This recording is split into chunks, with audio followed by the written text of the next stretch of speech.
Morning to big TV నేను రేఖ. Big TV digital exclusive గా AP వర్ష సూచన అయితే చేసింది వాతావరణ శాఖ. మత్స్యకారులు ఎవరు కూడా వేటకు వెళ్లొద్దంటూ హెచ్చరికలు జారీ చేసింది. సో దీనికి సంబంధించిన బ్రేకింగ్ న్యూస్ ను మనము ఈ రోజు బిగ్ టీవీ డిజిటల్ ఎక్స్క్లూజివ్ గా చూద్దాం. సో ఇక ఈశాన్య ఋతుపవనాలకు సంబంధించిన డీటెయిల్స్ వాతావరణ శాఖ అయితే రిలీజ్ చేసింది. నైరుతి బంగాళాఖాతంలో అల్పపీడనం ఏర్పడినట్టుగా చెబుతున్నారు. శ్రీలంక సమీపంలో నైరుతి దిశగా కదులుతూ కూడా తీరాన్ని తాకింది అల్పపీడనం. మత్స్యకారులు వేటకు వెళ్లొద్దంటూ కూడా హెచ్చరికలు జారీ చేసింది. నవంబర్ 21 నాటికి ఆగ్నేయ బంగాళాఖాతంలో మరో అల్పపీడనం కూడా ఏర్పడే అవకాశాలున్నాయి. అటు 24 నుంచి 27 వరకు కోస్తా రాయలసీమ జిల్లాల్లో వర్షాలు కురబోతున్నాయి. సముద్ర మట్టానికి 5.8 కిలోమీటర్ల ఎత్తులో కదులుతున్నట్టుగా గుర్తించారు ఈ అల్పపీడనం.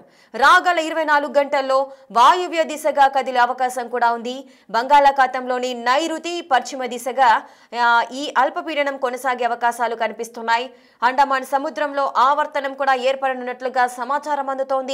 కోస్తా రాయలసీమలో విస్తారంగా వర్షాలు కురవబోతున్నాయి. గంటకు 40 నుంచి 50 కిలోమీటర్ల వేగంతో ఈదురుగాలులు వీచే అవకాశాలున్నాయి. మంగళవారం వరకు తీవ్ర ప్రభావం చూపే అవకాశం ఉంది. అలాగే మత్స్యకారులు వేటకు వెళ్లొద్దంటూ కూడా హెచ్చరికలు జారీ చేసింది వాతావరణ శాఖ. ఇక ఏపీకి భారీ వర్ష సూచన చేసింది వాతావరణ శాఖ.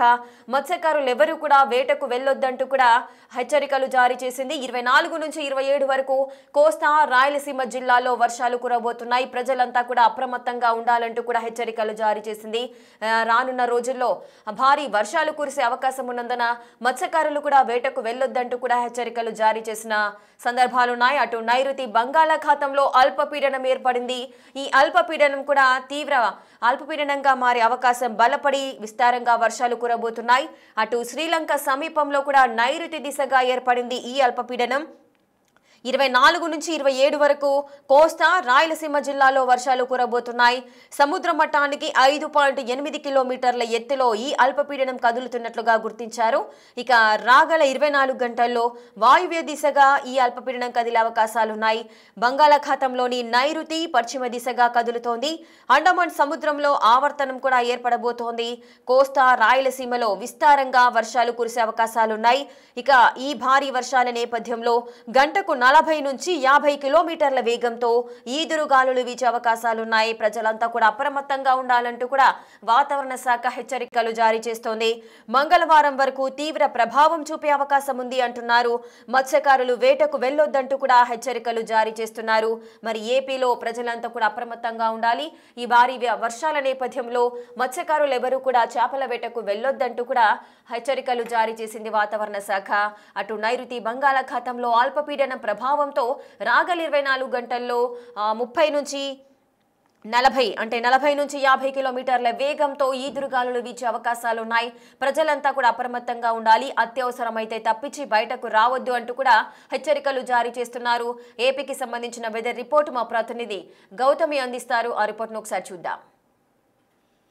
రానున్న 3 రోజుల్లోని వాతావరణంలోని మార్పులు వస్తున్నాయని చెప్పి ఇప్పటికే వెదర్ రిపోర్ట్స్ అయితే హెచ్చరికలు జారీ చేసిన సందర్భం కనిపిస్తుంది. ముఖ్యంగా రాత్రి వేళల్లోనే చలి తీవ్రత పెరిగే అవకాశాలు ఉన్నాయని కూడా చెప్తున్నారు. అయితే ఇప్పటికే మనం చూస్తూ ఉన్నాము చలి ఏ స్థాయిలో పెరిగిందో. సాయంత్రం 6 గంటల నుంచే చలి అన్నది బీభత్సంగా పెరుగుతున్న పరిస్థితి కనిపిస్తోంది. ఇంకా మధ్యరాత్రికి వచ్చేసరికి కూడా చలి తీవ్రత అంత ఇంత కూడా పెరుగుతున్న సిచ్యువేషన్స్ ఉన్నాయి. ముఖ్యంగా అన్ని రాష్ట్రాల్లో కూడా హెచ్చరికలు అన్ని రాష్ట్రాల్లో కూడా ఇటు ఎల్లో అండ్ ఆరెంజ్ జోన్స్ కూడా చెప్పడం కూడా జరిగింది. అయితే ముఖ్యంగా ఇటు రాష్ట్రంలో చలి తీవ్రత ఇంకొక 3 రోజుల పాటు పడిపోయే అవకాశం ఉన్నట్టు కూడా మనకి ఇక్కడ క్లియర్గా కనిపిస్తోంది. సో ఏది ఏమైనా కూడా ప్రజలు కూడా చాలా అప్రమత్తంగా ఉండాలి అని కూడా చెప్తూ ఉన్నారు. అండ్ మరొక 3 రోజుల పాటు తెలంగాణ జిల్లాల్లో అధికంగా చలి తీవ్రత ఉండే అవకాశం ఉన్నట్టు కూడా తెలుస్తోంది. అయితే ఇదే కాకుండా జిల్లాలకు చలి కారణంగా ఇప్పటికీ ఎల్లో అలర్ట్ కూడా జారీ చేశారు. అయితే సాధారణంగా 2 లేదా 3 డిగ్రీలు తక్కువగా నమోదవుతున్న కనిష్ట ఉష్ణోగ్రతలుగా కూడా దీన్ని చెప్తూ ఉన్నారు. అయితే వాతావరణ శాఖ ఇప్పటికే అంత చలి ఉండకపోవచ్చు అని చెప్తున్నా కూడా ఇటు మనకి వెదర్ కండిషన్ కనుక చూసుకున్నట్లయితే అలా మనకి ఏమాత్రం కూడా కనిపించట్లేదు. ఉష్ణోగ్రతలు ఇంకొక 2-3 డిగ్రీలు పడిపోయి మరింత చలి పెరిగే అవకాశం ఉన్నట్టే మనకి ఇక్కడ క్లియర్ గా కనిపిస్తుంది. ఇప్పటికే ప్రజలందరూ కూడా అవసలు పడుతున్న సిచ్యువేషన్స్ కూడా ఉన్నాయి. అండ్ 6 దాటిన తర్వాతే ఇళ్లలో నుంచి బయటకు కూడా రాని పరిస్థితులు కూడా కనిపిస్తున్నాయి. అయితే చలితో పాటు ఇటు దట్టంగా పొగమంచు కూడా కమ్ముకునే అవకాశం ఉన్నట్టు కూడా తెలుస్తుంది. అయితే రాత్రి వేళల్లోని పొగమంచు ఎక్కువగా ఉంటుంది. అండ్ తెల్లవారుజాము వరకు కూడా అంటే మనకి 7-8 అయినా కూడా పొగమంచు వెళ్ళని సిచ్యువేషన్ కూడా కనిపిస్తూ ఉంటుంది. ఎందుకంటే ఈ 3 రోజుల పాటు సో వాహనాలు నడిపే వాళ్ళు, ముఖ్యంగా స్కూల్స్కి వెళ్ళే వాళ్ళు, ట్రావెలింగ్ చేసే వాళ్ళు కూడా చాలా జాగ్రత్తలు తీసుకోవాల్సిందిగా కూడా ఇప్పటికే వాతావరణ శాఖ కావచ్చు, లేకపోతే డిపార్ట్మెంట్ కూడా హెచ్చరికలు జారీ చేస్తూ ఉంది. ముఖ్యంగా ట్రావెలింగ్ చేస్తున్న వాళ్ళు కావచ్చు, నైట్ జర్నీలు చేస్తున్న వాళ్ళు కావచ్చు, అంటే రోడ్వేస్లో వెళ్తున్న వాళ్ళు, ముఖ్యంగా బస్సెస్ కావచ్చు, లేకపోతే బైక్స్ మీద వెళ్తున్న వాళ్ళందరూ కూడా చాలా జాగ్రత్త వహించాలి. పొద్దున పూట ఎలాంటి స్పీడ్ కంట్రోల్లో ఉండాలి, లేకపోతే ఎంత స్పీడ్లో వెళ్ళాలి, హైవేల పైన కావచ్చు, ఓఆర్ఆర్ పైన కావచ్చు. ఎందుకంటే పొద్దున్న 7 నుంచి 8 వరకు కూడా పొగమంచు కమ్మే అవకాశాలు ఉంటాయి కాబట్టి చాలా జాగ్రత్తగా నడపవలసిందిగా కూడా చెప్తూ ఉన్నారు. అయితే ప్రస్తుతం ఉత్తర తెలంగాణ జిల్లాల్లో 10 నుంచి 12 మధ్య నమోదవుతున్న కనిష్ట ఉష్ణోగ్రతలుగా కూడా తెలుస్తోంది. అయితే మిగిలిన జిల్లాల్లో దాదాపు 14 నుంచి 18 మధ్య కనిష్ట ఉష్ణోగ్రతలు కూడా ఉన్నాయి. అయితే ఇక్కడ హైదరాబాద్ నగర శివారులో, ముఖ్యంగా ఇటు పటాన్ చెరువు, రాజేంద్ర నగర్ అండ్ సిటీ చివరిలో ఉన్న ప్రాంతాల్లోనే చలి తీవ్రత ఎక్కువగా ఉండే అవకాశాలు ఉన్నట్టు కూడా తెలుస్తున్నాయి. అయితే ప్రెసెంట్ ఇక్కడ మనం చూసుకుంటే ఇటు తెల్లాపూర్, లేకపోతే పటాన్ చెరువు అండ్ ఈ జిల్లాల్లో ముఖ్యంగా ఇటు చెట్లు ఎక్కువగా ఉండడం, లేకపోతే చెరువులు కూడా ఎక్కువగా ఉండడం కూడా దీనికి కారణం అని చెప్పొచ్చు ప్రధానంగా. ఎందుకంటే రహదారుల్లోని కనీసం నిల్చోలేని సిచ్యువేషన్స్ కూడా ఇక్కడ మనం చూస్తూ ఉన్నాము. అయితే ప్రస్తుతం రాష్ట్ర వ్యాప్తంగా 29 నుంచి 33 మధ్య నమోదవుతున్న గరిష్ట ఉష్ణోగ్రతలు, ఇటు చలి పొగ మంచు కారణంగా ప్రజలు తగిన జాగ్రత్తలు తీసుకోవాల్సిందిగా కూడా ఇప్పటికే వాతావరణ శాఖ కావచ్చు, లేకపోతే ప్రతి ఒక్కరు కూడా హెచ్చరిస్తున్న సందర్భం కనిపిస్తోంది.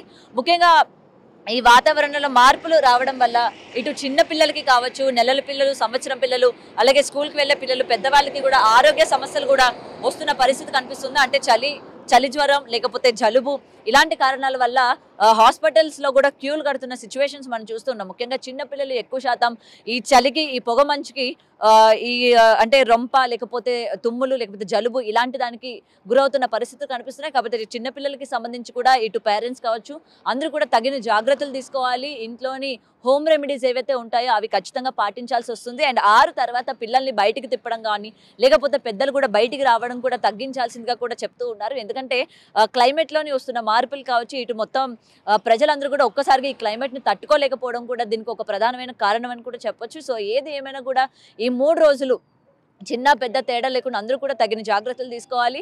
ముఖ్యంగా తెల్లవారుజామున ప్రయాణించే ప్రయాణికులు కావచ్చు, లేకపోతే స్కూల్కి వెళ్తున్న పిల్లలు కావచ్చు, ఈ ట్రాఫిక్ అంటే ముఖ్యంగా ఈ సిగ్నల్స్ దగ్గర కావచ్చు, లేకపోతే ఈ ట్రావెల్ చేస్తున్న వాళ్ళందరూ కూడా ఈ పొగమంచు కారణంగా యాక్సిడెంట్లకు గురయ్యే అవకాశాలు కూడా ఉన్నాయి. కాబట్టి వాళ్ళు ముఖ్యంగా తగిన జాగ్రత్తలు తీసుకోవాలి. ఎందుకంటే ఈ 3 రోజులు పొగమంచు ఎక్కువగా తీవ్రత ఉండడం వల్ల 7:30, 8 అయినా కూడా మనం ఎక్కడా కూడా సూర్యోదయం చూడని పరిస్థితి కనిపిస్తుంది. ఎందుకంటే మొత్తం కూడా పొగతోని అల్లుకునే సిచ్యువేషన్సే ఉంటాయి. కాబట్టి ట్రావెల్ చేసే వాళ్ళు చాలా లిమిటెడ్ స్పీడ్లో వెళ్ళాలి, తగిన జాగ్రత్తలు పాటించాలి. ముఖ్యంగా పిల్లల పట్ల ఇంట్లోని మామూలు రెమెడీస్ అనేవి పాటించాలి. అండ్ ముఖ్యంగా హాస్పిటల్స్కి వెళ్తున్న సిచ్యువేషన్స్ కూడా కనిపిస్తున్నాయి. కాబట్టి అవసరమైతే కానీ బయటికి రావద్దు అని చెప్పి కూడా ఇప్పటికే వాతావరణ శాఖ హెచ్చరికలు జారీ చేయడం కూడా జరిగింది. ముఖ్యంగా ఇటు ఎల్లో అలర్ట్ అండ్ గ్రీన్, ముఖ్యంగా ఆరెంజ్ అలర్ట్ చేసిన ఏరియాస్ ఏవైతే ఉన్నాయో అక్కడ ప్రజలు చాలా జాగ్రత్తగా ఉండాలి.